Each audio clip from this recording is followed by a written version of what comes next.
আসসালামু আলাইকুম।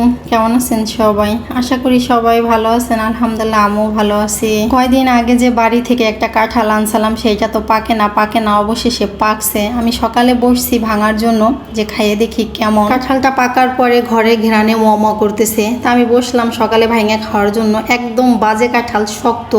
আমি এরকম খাজা কাঁঠাল খাইতে পারি না, কিন্তু কাঁঠাল যেমন মনে হয় সেমন হোক, কাঁঠাল পাকার পরও কাঁঠালের ভিতরে কি মায়াবী আঠা। আমার কাছে আবার এরকম কাঁঠাল একদমই পছন্দ না। কাঁঠাল থাকবে মিষ্টি নরম, ঘ্রাণ থাকবে। যেমন 2 দিন আগে আমার বোনের বাড়ির থেকে একটা কাঁঠাল আসছিল, একেবারে একদম পারফেক্ট। আমার বোনের বাড়ির গাছের কাঁঠাল যেরকম ঠিক তেমনই একটা মাহিয়ার দাদু বাড়ি ছিল, কিন্তু এখন নাই। আর এই গাছের কাঁঠালটা আমি কখনো খাইনি, এই যে প্রথম। সকালে ঘুম থেকে উঠে মুখ হাত ধুয়ে কাঁঠাল ফল খাইতে বইছি, কিন্তু কাঁঠাল যদি ভালো হতো, আমার মনের মতো হতো, অনেক কাঁঠালে কিন্তু আমি খাইতে পারি।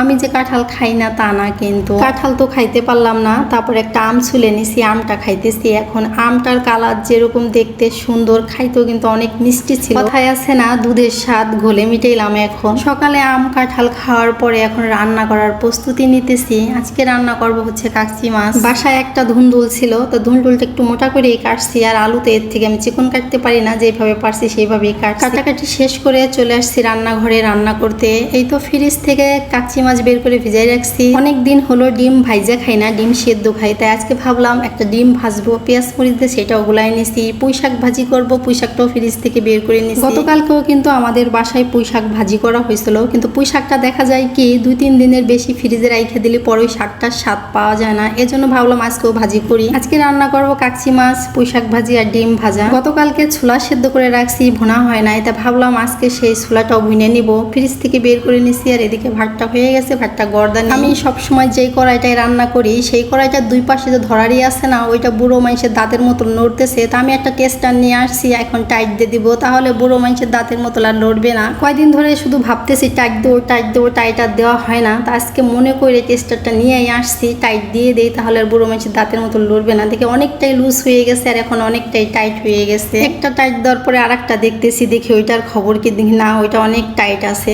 তারপরে যে ডিম ভাইজে নিতেছি। গতকালকে মাছের তরকারি রান্না করছি, সেই মাছের তরকারি অনেকটাই তরকারি রয়ে গেছে। তাই ভাবলাম সকালে ডিম ভাজি আর মাছের তরকারি দিয়ে সকালের নাস্তাটা করি। ডিম ভাজার পরে ওই কড়াইতে শাক ভাজি করে নিতেছি। আজকে শাকের ভিতরে আমি ইচ্ছাকৃতভাবে অনেকটাই পানি দিয়ে দিই, বেশি করে পানি দিয়ে শাকটা মজায় ভাজি করলে নরম হয়, আমার কাছে মজা লাগে। তারপরে লবণ দেওয়ার পরে ঢাকনাটা ঢেকে দিলাম। ভাজি করে নেওয়া হয়ে গেছে। তারপরে যে এখন কাচ্চি মাছ রান্না করার জন্য মশলা কষাইতেছি। প্রথমে পেঁয়াজটা একটু হালকা ভাজা নিছি, তারপরে পরিমাণ মতো একটু একটু করে সব মশলা দিয়ে সুন্দর করে কষিয়ে নিছি। মশলাটা ভালো করে কষানোর পরে সবজি দিয়ে দিছি। সবজি দিয়ে কিছুক্ষণ কষিয়ে নিব। মশলার পানি দিয়ে আর কষাবো না, এইভাবেই কষাবো। একটু ঢাকনাটা ঢেকে রেখে কিছুক্ষণ কষিয়ে নিব। তারপরে দিয়ে দেবো হচ্ছে ঝোলের মশলার ভিতরে সবজি দেওয়ার পরে ঢাকনাটা ঢেকে আস্তে আস্তে অনেকক্ষণ পর্যন্ত কষিয়ে নিছি। তারপরে এই যে ঝোলের পানি দিয়ে দিছি। মাছটা একটু হলুদ লবণ তেল মাখাই দিয়ে দিছি একবারে। তারপরে দিয়ে দিছি কিছুটা ধনেপাতা, যাতে ভাজিটা মজা হয়, এই জন্য। তো ভাজি রান্না করা আমার হয়ে গেছে, এখন নামিয়ে নিব। গতকালকে যে ছোলা সেদ্ধ করছিলাম, গতকালকে তো আর ভুনি নেই, তো ভাবলাম আজকে ভুনে নেই, সেটা তো আপনাদের দেখাইলামও বললামও। কালকে খাওয়া হয় নাই, তা আজকে খাবো, এই জন্য ছোলাটাও ভুনে নিতেছি। ছোলার ভিতরে আদা রসুন জিরা পেঁয়াজ মরিচ দিয়ে সুন্দর করে মশলাটা কষানোর পরে ছোলা দিয়ে দিছি। ছোলাটা দিয়েও কিছুক্ষণ কষিয়ে নিয়ে একটু পানি দিছি। তারপর কিছুক্ষণ পর ধনেপাতাটা দেওয়ার পরে আর বেশিক্ষণ জাল করা লাগে নাই। তারপরে আবার ছোলা ভুনে নেওয়া হয়ে গেছে। ছোলা ভুনেটা অনেক মজা হয়েছে। বিকালে মুড়ি দিয়ে খাবার রেখে দিলাম। মুড়ি দিয়ে খাওয়ার আগে আমার মেয়ে 2-3 বার খাই ফেলছে। তারপরে বিকেলে একটু বাজারে আসছি, দরকারি কাজ ছিল, এই জন্য এই দোকানে এসে অনেকক্ষণ পর্যন্ত দাঁড়াইছিলাম। যার কাছে আসছি সেই দোকানে নাই, কি আর করার। সন্ধ্যা প্রায় হয়ে গেছে, কিছুক্ষণ পরই মাগরিবের আজান দিবে, টাইম আর বেশি নাই, কি আর করার। যার কাছে আসছি সে তো দোকানে নাই, দেরি তো আমার একটু করতেই হবে। এদিক ওদিক তাকাইতেছি, সে আসতেইছে না। শুধু আমি না, তার খোঁজে আরো 2-3 জন চলে আসছে। অবশেষে আমি আবার তারে খুঁজতে গেছি, কোন দোকানে সে আছে, সেই জায়গা থেকে ডাইকে তারে আনছি। আমি যাইয়ে দেখি ওই কোনায় একটা দোকানে সে। আমি যাইয়ে বললাম, আপনার জন্য কত মানুষ সিরিয়াল ধরছে, আপনার দোকানে সে গিরে আসেন। অবশেষে সে আসছে।